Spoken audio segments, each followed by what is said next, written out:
Hello दोस्तों, नमस्कार। मेरा नाम है रोहित कुमार। आप सभी का स्वागत है हमारे यूट्यूब चैनल पे। कक्षा 10 के लिए साइंस पढ़ा रहे हैं। मॉडल पेपर लेकर आए हैं, वो वाला जो अमर उजाला के पेपर में प्रकाशित हुआ है। इसके लिए हम इस वीडियो में खंड का को ले आए हैं, भौतिक विज्ञान को, क्योंकि हम सभी खंड को अलग अलग वीडियोस में लाना चाहते हैं। तो आप पेपर जब देखते हैं तो पेपर में आपको ये कुछ मिल जाता है। और अच्छा, इसका पीडीएफ आपको डिस्क्रिप्शन में आपको एक लिंक मिल जाएगा जिस पे जाकर आप इसका पीडीएफ डाउनलोड कर सकते हैं। ठीक है, तो इसके पहले प्रश्न के साथ शुरुआत करते हैं। क्वेश्चन में कहा गया है कि किसी शब्दकोश में पाए गए छोटे अक्षरों को पढ़ते समय आप निम्न में से कौन सा लेंस को पसंद करेंगे। अब यहाँ पे 50 सेंटीमीटर फोकस दूरी वाला उत्तल, और ये सब कुछ दिया गया है विकल्प।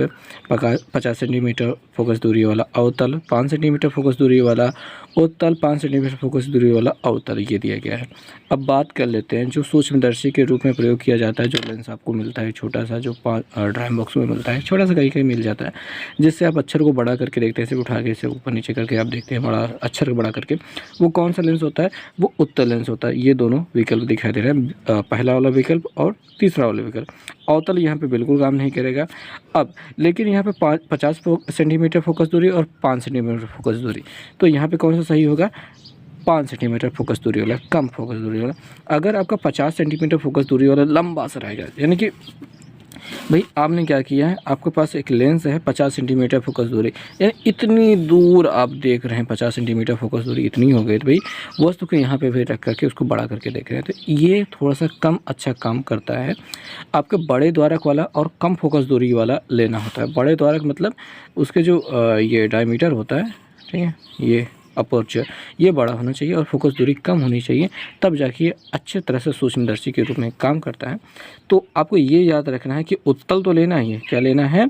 उत्तल तो लेना ही है, साथ में फोकस दूरी जिसकी कम रहे, फोकस दूरी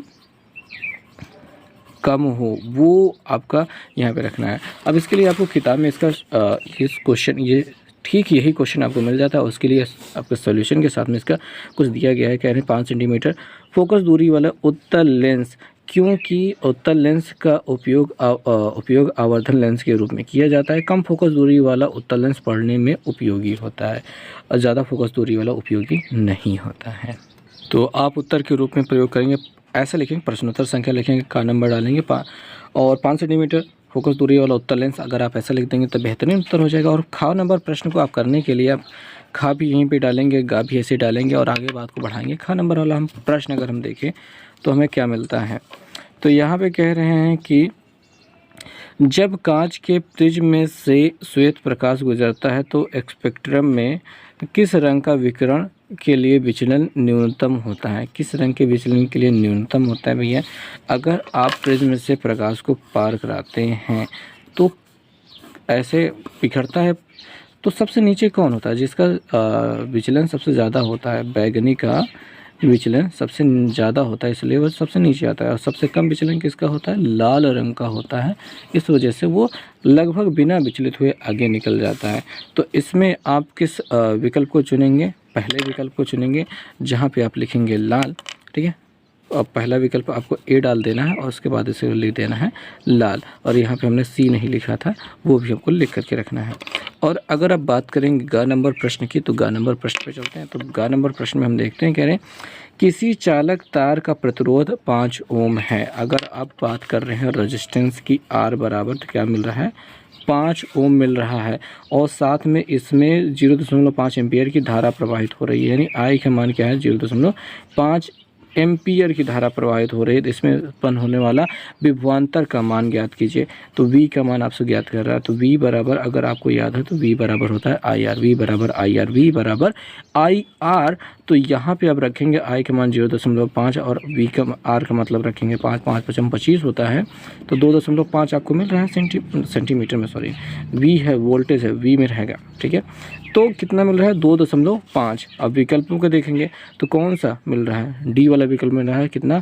2.5 वोल्ट। तो आप यहाँ पे लगा देंगे डी विकल्प और लिख देंगे 2.5 वोल्ट। अच्छा, हिंदी में लिखा है वोल्ट, तो हिंदी में लिखते हैं वोल्ट। जैसा लिखा रहेगा वैसे ही हूबहू छाप लेना है। ये तो एक बेहतरीन काम होता है कि आपको ज़्यादा मेहनत नहीं करनी होती कि क्या सोचा जाए।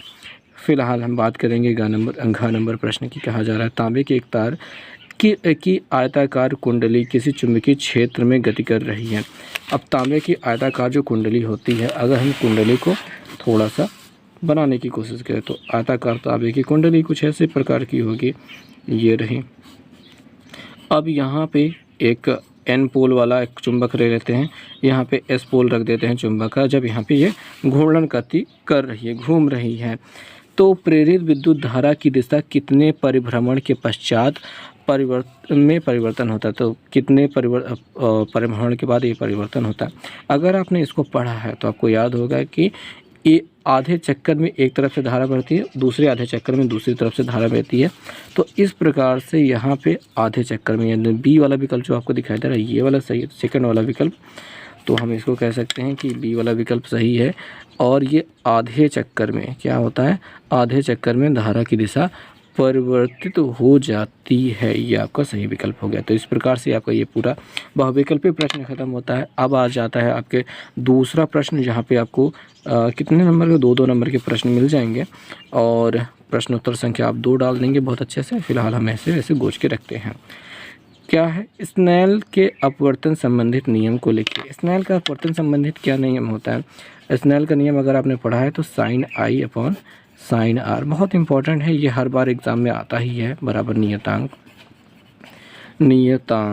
ठीक है, ये 2 नंबर का प्रश्न है। अगर आप केवल इसको लिखते हैं तो आपको केवल 1 नंबर मिलेंगे। इससे पहले आपको लिखना होगा कि अपवर्तन में प्रकाश के अपवर्तन का द्वितीय नियम के अनुसार, प्रकाश के अपवर्तन का दूसरा नियम, आपतन कोण की ज्या और अपवर्तन कोण की ज्या का अनुपात नियतांक होता है। इसे यहाँ पे देखेंगे, अपवर्तन के द्वितीय नियम के अनुसार किन्हीं 2 माध्यमों के लिए आपतन कोण की ज्या और अपवर्तन कोण की ज्या का अनुपात नियतांक होता है, अर्थात sine I upon sine R. इसे स्नेल का नियम कहते हैं। यह नियतांक प्रथम माध्यम के सापेक्ष द्वितीय माध्यम का अपवर्तनांक होता है। इसे यन से प्रदर्शित करते हैं। आपको ये पूरा हिसाब लिखना होगा, तब जाके आपको पूरे नंबर मिलेंगे, 2 नंबर। ठीक है, तो ये आपको याद रखना चाहिए कि ऐसे आपको लिखना है। खैर, अगले वाले हम प्रश्न पे चलते हैं, जो कि है, ये तो पहले तो हो गया दूसरे का वाला हिस्सा। का वाला हिस्सा आपने पढ़ लिया, अच्छे से समझ लिया। अब खा वाले हिस्से पे हम चलते हैं। खा वाला हिस्सा हम देखते हैं क्या लिखा है। कह रहे उत्तल लेंस के समक्ष मतलब होता है सामने, 2f यानी फोकस दूरी f है, तब 2f दूरी पर स्थित वस्तु के बने प्रतिबिंब की स्थिति व प्रकृति को किरण आरेख खींच करके दर्शाइए। किरण आरेख खींच करके हमको दर्शाना है कि किरण आरेख खींच लेंगे और साथ में अगर हम लिख देंगे कि कैसा कुछ बना हुआ है तो काम हो जाएगा। अब देखिए यहाँ पे बात कर रहे हैं किसकी, उत्तल लेंस की। तो ये हमारे पास, हम केवल रफ आइडिया बना रहे हैं, आपको थोड़ा सा बेहतर प्रयोग कर लेना चाहिए। ये उत्तल लेंस हो गया, ये मुख्य अक्ष हो गया, यहाँ पे f हो गया, ये अपना 2f हो गया, यहाँ पे भी f हो गया और यहाँ पे 2f हो गया। f1 डाल देते हैं, f2 डाल देते हैं, कोई दिक्कत नहीं। यहाँ पे वस्तु को जब रखा जाता है 2f दूरी पर, जब वस्तु को रखा जाता है तो प्रतिबिंब किस प्रकार बनेगा। प्रकाश की किरण समांतर जाएगी तो फोकस से होकर के गुजरेगी, और जब फोकस से होकर डालेंगे तो वो समांतर होके जाएगी और दोनों एक दूसरे को 2f पर ही काटेंगे। जितना वस्तु बड़ा है उतना ही बड़ा प्रतिबिंब भी बनेगा। तो इस किरण आरेख में थोड़ा सा तीर भी आपको दिखा देंगे, ये परफेक्ट काम हो जाएगा। अब आपको यहाँ पे लिख देंगे, जब वस्तु को 2f दूरी पर रखा जाता है तब वस्तु का प्रतिबिंब 2f पर दूरी पर बनता है, वस्तु के बराबर बनता है, उल्टा तथा वस्तु के वास्तविक उल्टा और वस्तु के बराबर बनता है। ऐसा आप कर देंगे।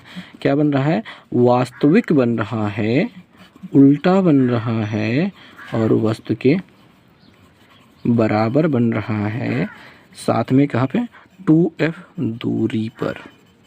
ठीक है, इतना सारी चीज़ें आपको बता दें। अगर आप बता देंगे तो बेहतरीन तरीके से आपको 2 नंबर मिल जाएगा। अगला जो प्रश्न है वो दूसरे का ग वाला प्रश्न हम देखते हैं। कहा गया है कि मानव नेत्र की सामंजन क्षमता से आप क्या समझते हैं। तो सामंजन क्षमता क्या होती है, फोकस दूरी को कम ज़्यादा करने वाला। इसको थोड़ा सा उत्तर सही से लिखेंगे हम, तो आपको अच्छे से लिखना है। तो हम यहाँ पे उत्तर भी अच्छे से देख लेते हैं। मांसपेशियों द्वारा नेत्र लेंस की फोकस दूरी आवश्यकता अनुसार परिवर्तित करने की क्षमता को नेत्र की सामंजन क्षमता कहते हैं। आपको पहली लाइन ये अच्छे से लिख देनी है, उसके बाद पैराग्राफ चेंज करना है, उसके बाद ये नीचे वाली डिटेल सबको भरनी है, अपने हिसाब से भर सकते हैं, लेकिन ये वाली लाइन जो है बेहतरीन तरीके से लिखनी है। मांसपेशियों, आप यहाँ पे सिलियरी मांसपेशियाँ भी लिख सकते हैं, सिलियरी मांसपेशियाँ, फिर पक्षांभी मांसपेशियाँ, ठीक है। पक्षांभी मांसपेशियों द्वारा नेत्र लेंस की फोकस दूरी आवश्यकता अनुसार परिवर्तित करने की क्षमता को नेत्र की सामंजन क्षमता कहते हैं। अब यहाँ पे हम नीचे लिखेंगे, यहाँ पे आप इसको बना के अपने से लिख सकते हैं, ये तो आपको याद रखना है। जब मांसपेशियाँ शिथिल होती हैं तो नेत्र लेंस और रेटिना के मध्य की दूरी निश्चित होती है तथा अनंत दूरी पर स्थित वस्तु के प्रतिबिंब रेटिना पर स्पष्ट रूप से फोकस होता है और बनता है। जब वस्तु नेत्र लेंस के नेत्र के निकट लाया जाता है तब रेटिना पर उसका प्रतिबिंब प्राप्त करने के लिए मांसपेशियों को नेत्र पर दबाव डालकर नेत्र की लेंस की वक्रता त्रिज्या को इस प्रकार समायोजित करती हैं कि लेंस की फोकस दूरी कम हो जाए और प्रतिबिंब रेटिना पर प्राप्त हो, रेटिना पर ही प्राप्त हो। इसे नेत्र की सामंजन क्षमता कहते हैं। अगर आप पूछेंगे कि सर इतना लंबा सा कैसे याद करना होगा, तो भाई आप पहले 2 लाइन याद करो, सामंजन क्षमता वास्तव में है क्या। उसके बाद आपको बताया ही गया कि अनंत दूरी पर रखा गया तो सामान्य रूप से देख सकती हैं आँखें, लेकिन जब वस्तु को नज़दीक लाया जाता है तो उसको देखने के लिए नेत्र को मांसपेशियों को नेत्र लेंस पर दबाव डालना पड़ता है ताकि उसकी फोकस दूरी कम हो जाए और जो सामंजन है उनके बीच में वो बना रहे, ताकि हम रेटिना पर प्रतिबिंब को प्राप्त कर सकें। ठीक है, ऐसा अपने हिसाब से बना के भी लिख देंगे तब काम हो जाएगा। अब बात करेंगे उस प्रश्न की, मतलब तीसरे प्रश्न पे हम पहुंच चुके हैं। तीसरे का क्या देखते हैं कि 40 सेंटीमीटर वक्रता त्रिज्या वाले अवतल दर्पण के सामने 10 सेंटीमीटर की दूरी पर रखी एक वस्तु रखी जाती है। इस स्थिति में वस्तु के प्रतिबिंब कहाँ पर बनेगा, ये हमसे पूछा जा रहा है। भाई अगर हम तीसरे के का वाले प्रश्न के बारे में बात करें तो कह रहे हैं वक्रता त्रिज्या कितनी दी गई है, 40। हम आर बराबर लिखेंगे 40 सेंटीमीटर, आप ऐसा लिखेंगे। और इसके सामने क्या है, 10 सेंटीमीटर की दूरी पर वस्तु को रखा जाता है, यानी u बराबर कितना हो रहा है, 10 सेंटीमीटर की दूरी पर वस्तु को रखा जाता है, तो ये माइनस होगा। और अवतल दर्पण के सामने रखा जा रहा है, अवतल दर्पण है, ठीक है, तो अवतल दर्पण, ठीक, बात ये है। शुरू करेंगे बात को समझते हुए। यहाँ पे ऊपर लिखेंगे अवतल दर्पण के लिए r बराबर 40 सेंटीमीटर, माइनस में रहेगा f बराबर लिखेंगे r/2, तो f बराबर r बराबर -40 था, बटे 2 करेंगे तो -20 हो जाएगा सेंटीमीटर, आपका f का मान मिल जाएगा। u का मान आप माइनस में रखेंगे क्योंकि हमेशा वस्तु को जो रखा जाता है वो माइनस में रखा जाता है। अगर तो ये रहा फाइनल चित्र, और ऐसा कुछ रख सकते हैं। हालांकि आप इसको चित्र ना बनाएंगे तब पर भी काम चल सकता है, लेकिन आप बना देंगे तो और भी बेहतरीन काम हो जाएगा। तो फोकस दूरी हमको पता चल गया, यू का मान पता चल गया। अब यहाँ पे हम दर्पण सूत्र लिखेंगे, दर्पण सूत्र क्या होता है, ये होता है 1/f बराबर 1/v प्लस 1/u, यही होता है अपना दर्पण सूत्र। इसी का प्रयोग करके हमको निकालना है इसमें वस्तु की और प्रतिबिंब की स्थिति क्या है। प्रतिबिंब यानी v का मान हमको निकालना है, तो 1/v बराबर क्या हो जाएगा, 1/f माइनस 1/u। यहाँ पे चीज़ों को रख देंगे, f का मान -20 था, वो -20 रखेंगे। -20 क्यों हुआ, क्योंकि अवतल है, अवतल के लिए फोकस दूरी माइनस में ही रहेगी। और -1/u, u का मान हमारे पास 10 है, तो हम यहाँ पे -10 रखेंगे, u का मान तो हमेशा 10 माइनस में ही रहेगा। तो यहाँ पे -1/20 दिखाई दे रहा है और यहाँ पे +1/10 दिखाई दे रहा है। इसका जो एलसीएम लेंगे वो 20 ही रहेगा, 20 × 20, यहाँ पे -1 रहेगा, प्लस 10 दूनी 20 तो ऊपर चला जाएगा 2, 2 में से 1 गया, कितना बच जाएगा, 1/20 हो जा रहा है, ये हो रहा है 1/v बराबर, v बराबर क्या हो जाएगा, 20 सेंटीमीटर। अब यहाँ पे लिखेंगे अतः प्रतिबिंब की स्थिति, हमसे क्या पूछा जा रहा था, वो सबसे बहुत ज़्यादा ज़्यादा इम्पोर्टेंट है कि हमसे पूछा क्या गया है कि इस स्थिति में वस्तु का प्रतिबिंब कहाँ पर बनेगा। तो इस स्थिति में वस्तु का प्रतिबिंब कहाँ पे बन रहा है, ये +20 मिलने का मतलब क्या है, प्रतिबिंब, अतः प्रतिबिंब दर्पण के पीछे, क्यों दर्पण के पीछे, कैसे, वस्तु को यहाँ पे रखा गया है, ये माइनस में हम u को रख रहे हैं।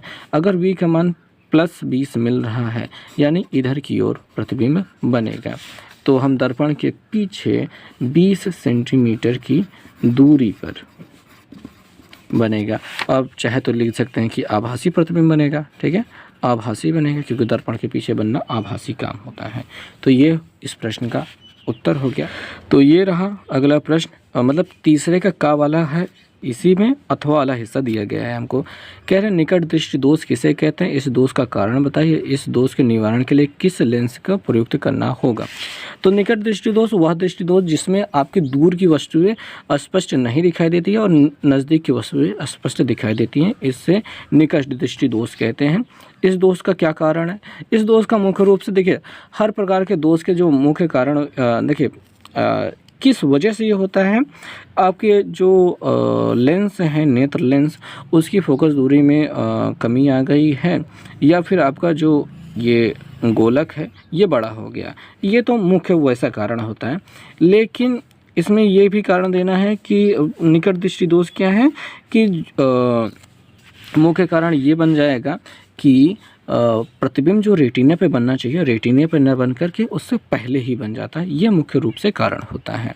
और ऐसी स्थिति में हमारे पास क्या है निकट दृष्टि दोष होता है। अब इसको दूर करने का जो विचार है वो कैसे करेंगे भैया, जो प्रकाश की किरणें आ रही हैं वो रेटिना पे ना बन करके पहले ही एक दूसरे को काट दे रहे हैं, प्रतिबिंब यहीं पे बनाने लग रहा है। तो इसको दूर करने के लिए हम अवतल लेंस का प्रयोग करेंगे। अवतल लेंस क्या करेगा, इसको फैला देगा और रेटिना पे बनाने लगेगा, ठीक है। तो हमारे पास जो मुख्य रूप से प्रश्न दिए थे वो क्या क्या थे, वो प्रश्न थे कि निकट दृष्टि दोष क्या है भैया, जिसमें निकट की वस्तुएं स्पष्ट दिखाई दे पर दूर की वस्तुएं स्पष्ट न दिखाई दे, उसे निकट दृष्टि दोष कहते हैं। इस दोष का कारण क्या है, इस दोष में प्रतिबिंब जो रेटिना पे बनना चाहिए रेटिना पे न बन करके रेटिना से पहले ही बनने लगता है, इस वजह से इसे निकट दृष्टि दोष कहते हैं, निकट दृष्टि दोष कहते हैं। ये हो गया। अब इस दोष को निवारण करने के लिए किस लेंस का प्रयोग करना है, अवतल लेंस का प्रयोग करेंगे। अब थोड़ा सा किताब में दिखा देते हैं। तो यहाँ पे अगर हम देखेंगे कि निकट दृष्टि दोष से पीड़ित व्यक्ति की को निकट की वस्तुएं स्पष्ट दिखाई देती हैं परंतु दूर की वस्तुएं स्पष्ट नहीं दिखाई देती हैं। इस दोष युक्त नेत्र का दूर बिंदु अनंत पे न होकर पास आ जाता है, अतः व्यक्ति दूर बिंदु से अधिक दूरी पर वस्तुओं को स्पष्ट नहीं देख पाता है। इस दोष का कारण क्या है, तो नेत्र लेंस की वक्रता बढ़ जाना जिससे उसकी फोकस दूरी में कमी हो जाती है, और या नेत्र लेंस का गोलक का व्यास बढ़ जाना, नेत्र लेंस के गोलक का व्यास बढ़ जाता है जिसकी वजह से ये इसका मुख्य कारण है। अब इसके निवारण के लिए हम क्या करेंगे, निवारण के लिए इसके अवतल लेंस के चश्मे का प्रयोग किया जाता है, और अगर आप चाहें तो इस चित्र को भी बना सकते हैं। हालांकि यहाँ पे हमने क्या किया था, एक जगह पे जब हम कारण बता रहे थे कारण में हमने इसको बताया तो, लेकिन हमने इसको सेकेंडरी रख दिया। मुख्य रूप से हमने कहा कि पहले ही प्रतिबिंब बनने लगता है, तो वो थोड़ा सा रहेंगे गलत है भाई। यहाँ पे इसका वक्रता नेत्र का वक्रता बढ़ जाता है और फोकस दूरी कम हो जाती है, या फिर गोलक का व्यास बढ़ जाता है। और यहीं अगर दूरदृष्टि की दोष की बात करेंगे तो इसका ठीक उल्टा हो जाता है। यहाँ पे वक्रता कम हो जाती है यानी फोकस दूरी बढ़ जाती है और गोलक का व्यास कम हो जाता है, ठीक, ये स्थिति होती है। इन दोनों में कोई कारण हो सकता है, ये भी दोनों कारण हो सकता है दूरदृष्टि दोष के लिए। फिलहाल इस क्वेश्चन का उत्तर मिल गया है, अगले प्रश्न में हम चलते हैं। तो दोस्तों अब जो क्वेश्चन है तीसरे का ख नंबर क्वेश्चन हम यहाँ पे देखते हैं। कहा गया है कि विद्युत धारा का ऊष्मीय प्रभाव से आप क्या समझते हैं, किसी तार में विद्युत धारा प्रवाहित करने पर तार में उत्पन्न ऊष्मा का सूत्र धारा तथा प्रतिरोध के पदों में लिखिए।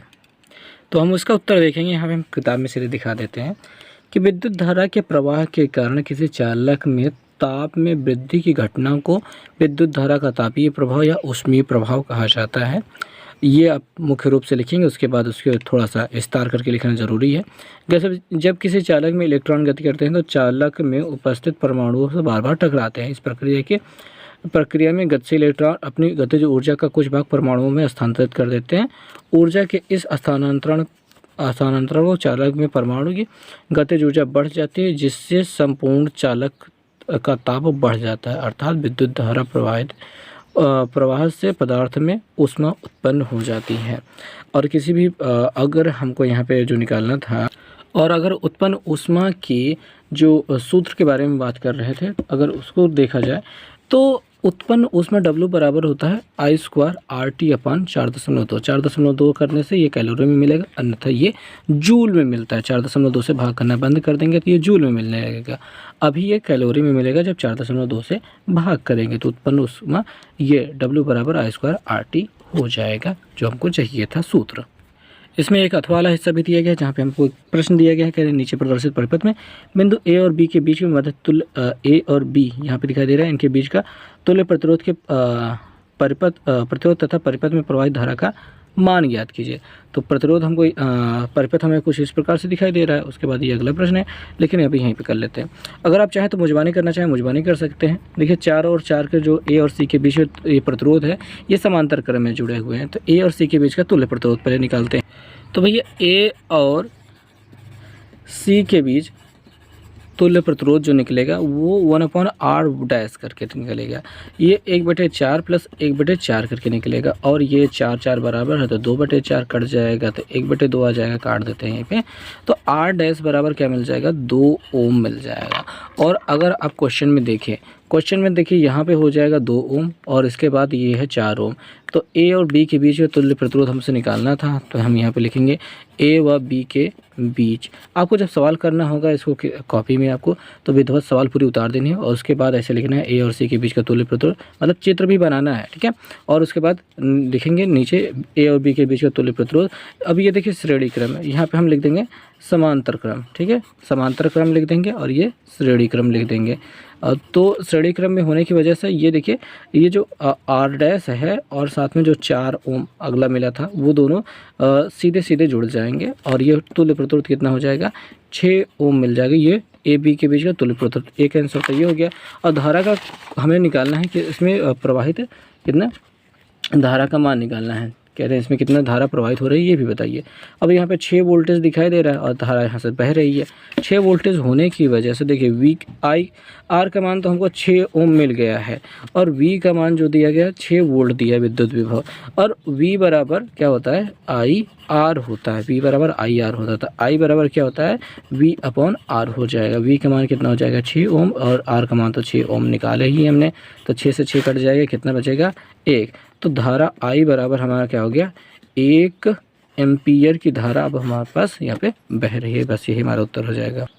अगला जो प्रश्न है चौथा प्रश्न है, और ये आखिरी प्रश्न है। यहाँ पे 2 प्रकार के प्रश्न दिए गए हैं, एक अथवा कर पहला प्रश्न देखते हैं, मतलब चौथे का ही ये हिस्सा है, और चौथा ही प्रश्न डालें। प्रश्नोत्तर संख्या 4 डालकर विद्युत मोटर हल करें या फिर ये तीनों को हल करें। तो यहाँ पे देखते हैं, विद्युत मोटर का नामांकित चित्र खींच करके सिद्धांत और कार्यविधि को स्पष्ट कीजिए। अब विद्युत मोटर को हम यहाँ पे देख सकते हैं, यहाँ पे हमको दिया गया है विद्युत मोटर। पहले बात तो हेडिंग डालेंगे और लिखेंगे विद्युत मोटर एक ऐसी युक्ति है जिसके द्वारा विद्युत ऊर्जा को यांत्रिक ऊर्जा में बदला जाता है। फिर हमको इसका नामांकित आरेख खींचकर सिद्धांत कार्यविधि लिखना था। तो सिद्धांत तो ये रहा, सिद्धांत भी हम डाल देंगे। जब किसी कुंडली को चुंबकीय क्षेत्र में रखकर धारा प्रवाहित की जाती है तो कुंडली में धारा के कारण एक बल युग्म कार्य करने लगता है, जिसकी दिशा फ्लेमिंग के बाएं हाथ के नियम पर द्वारा निर्धारित की जाती है। यह बल युग्म कुंडली को चुंबकीय क्षेत्र में लगातार घुमाता रहता है। यही आपका सिद्धांत वहाँ पे लिखना है। सिद्धांत लिखने के बाद हमको इसकी कार्यविधि भी लिखनी है। अब कार्यविधि से पहले हमको बना लेना है चित्र बनाने के लिए भैया एक आयताकार ऐसे कुंडली बना लो। कुंडली के इधर की ओर एक चुंबक बना डालो, इधर एक चुंबक बना डालो, कोई भी ऐसे क्यूब बना दो, उसमें एन और एस लिख दो। अब ये आगे आके यहाँ पे मिल जाएगा। मिलने के बाद यहाँ पे एक छल्ला बना दो, विभक्ति वलय रहता है। अब ये विभक्ति वलय क्या अलग अलग रहते हैं, जुड़े नहीं रहते, और ये जो अक्ष है इससे लगे रहता है, अक्ष पे लगे रहते हैं। और इस विभक्ति वलय के साथ टच रहता है कौन, बुश से, और कौन टच रहता है यहाँ पे तार वायर, ठीक है। ये जो दोनों ब्रूस हैं, ब्रूस लगाए हैं, ठीक है, ये भी ब्रूस है, ये भी ब्रूस है। तो और ये विभक्ति वलय है, इससे लगातार टच करता रहता है ब्रूस को सीधा बैटरी से कनेक्ट किया गया होता है, या फिर सीधा हम किससे एसी से भी कनेक्ट कर सकते हैं, जो घर में बिजली आती है तो डायरेक्ट कनेक्ट किया रहता है। और ब्रूस से विभक्ति वलय जुड़ा रहता है, विभक्ति वलय से ये कुंडलियाँ जुड़ी रहती हैं, धारा प्रवाहित करते हैं। तो बुश से होते हुए विभक्ति वलय में जाती है, विभक्ति वलय से अपने ये इसमें जाती हैं, कुंडली के अंदर धारा जाती है। तो ये है कुल मिला के इसका क्षेत्र। बहुत सरल सा सामान्य सा है। अब यहाँ पे R1 और R2 ये जो लिखा है इससे कोई ज़्यादा फर्क नहीं पड़ता। आपको ये बनाना ABCD लिख देना है। ये तीर यहाँ से इधर की ओर बना देना, नीचे की ओर, इसके इधर की ओर। और ब्रूस बृहत्तर के लिए लिखना और अक्ष लिखना ज़रूरी है। और यहाँ पे बहुत ज़्यादा कुछ और लिखने की ज़रूरत नहीं, बैटरी बना देना, कुंजी बना देना। कार्यविधि पे आ जाते हैं। कार्यविधि में हम जानते हैं जब यहाँ से धारा प्रवाहित की जाती है तो प्लस की ओर से धारा जा रही है। पहले धारा A से B की ABCD मतलब A से B इस दिशा में धारा प्रवाहित होती है। तो इसको थोड़ा सा पढ़ते जाते हैं और देखते जाते हैं।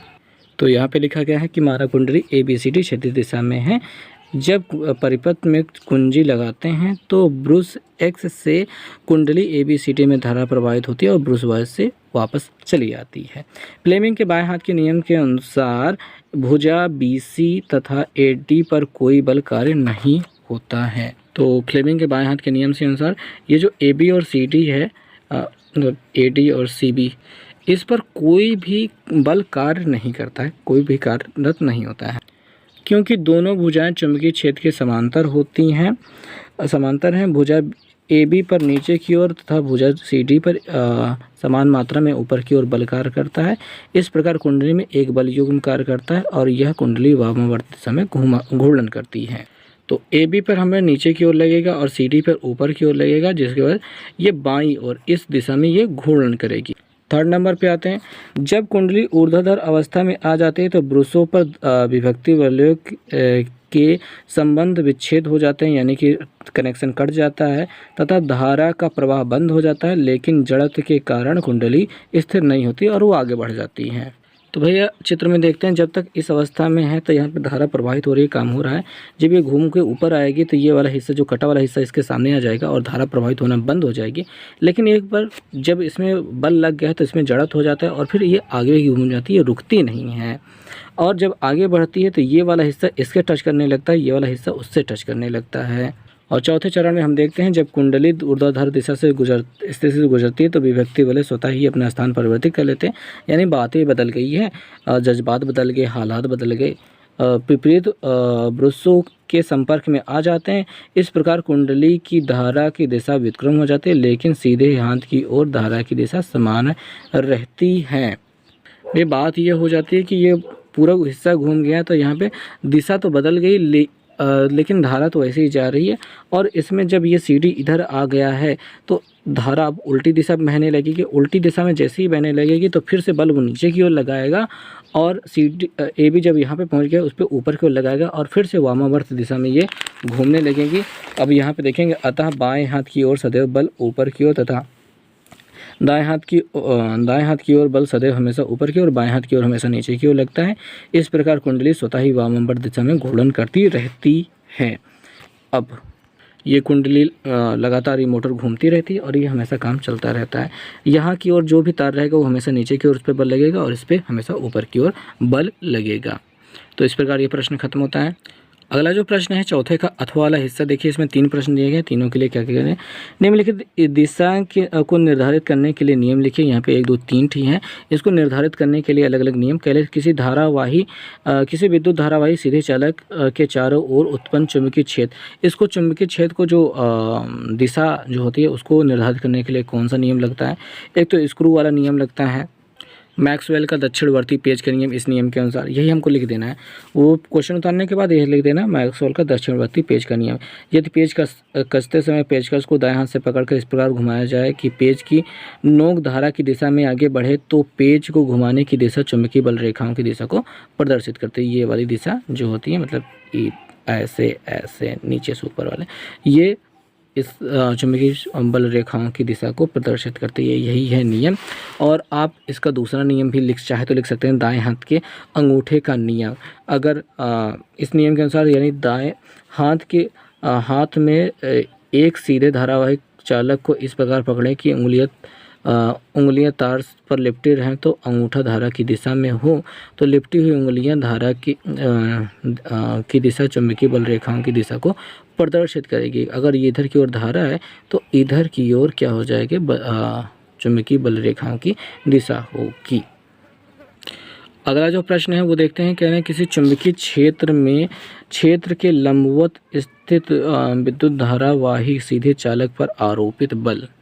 दोस्तों इस पर काम करता है ये नियम। देखिए भाई, यहाँ पे चुंबकीय क्षेत्र में लंबवत स्थित एक धारावाही चालक पर जो सीधे चालक पर जो बल लग रहा है वो इस नियम के अनुसार हम निर्धारित कर सकते हैं, फ्लेमिंग के बाएं हाथ के नियम के अनुसार में।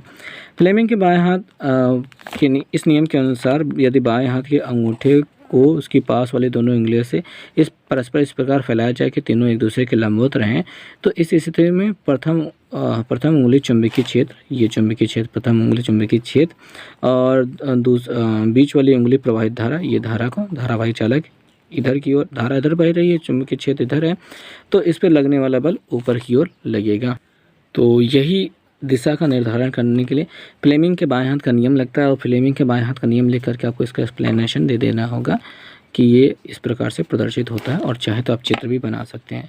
अगले क्वेश्चन को अगर हम देखें तो क्वेश्चन में कहा गया है कि यदि किसी चुंबकीय क्षेत्र में किसी कुंडली के घूर्णन करने पर उस कुंडली में उत्पन्न प्रेरित विद्युत धारा, इसमें कौन सा मतलब दिशा निर्धारित करने के लिए कौन सा नियम लगेगा। तो इस दिशा को निर्धारित करने के लिए फ्लेमिंग के दाएं हाथ का नियम है। लेकिन इस नियम के अनुसार भैया कि यदि हम दाएं हाथ के अंगूठे और पास की उंगलियों के बीच में एक दूसरे को लंबवत विस्तृत फैलाएं तो अंगूठा चालक की दिशा को प्रदर्शित करेगा, अंगूठे के पास वाली उंगली चुंबकीय क्षेत्र को तथा बीच वाली उंगली प्रेरित विद्युत धारा को प्रदर्शित करेगी। तो यहाँ पे प्रदर्शित करने के लिए ये फ्लेमिंग के दाएं हाथ का नियम है। चुंबकीय क्षेत्र में किसी कुंडली के घूमने के उस पर उत्पन्न प्रेरित विद्युत धारा, तो उत्पन्न प्रेरित विद्युत धारा हम फ्लेमिंग के दाएं हाथ के नियम के अनुसार ही निर्धारित करते हैं। और यही ठीक काम अपना जनरेटर में काम करता है। अगर आप जनरेटर के सिद्धांत में बात करेंगे तो यही सेम चीज़ें काम करती हैं। ठीक है, तो इस प्रकार से आपका पूरा क्वेश्चन समाप्त होता है और पांचवा प्रश्न शुरू होता है खंड ख के साथ, जो कि है आपका रसायन विज्ञान को लेकर आएंगे अगले वीडियो में। इस वीडियो में बस इतना ही। देखने के लिए बहुत बहुत धन्यवाद।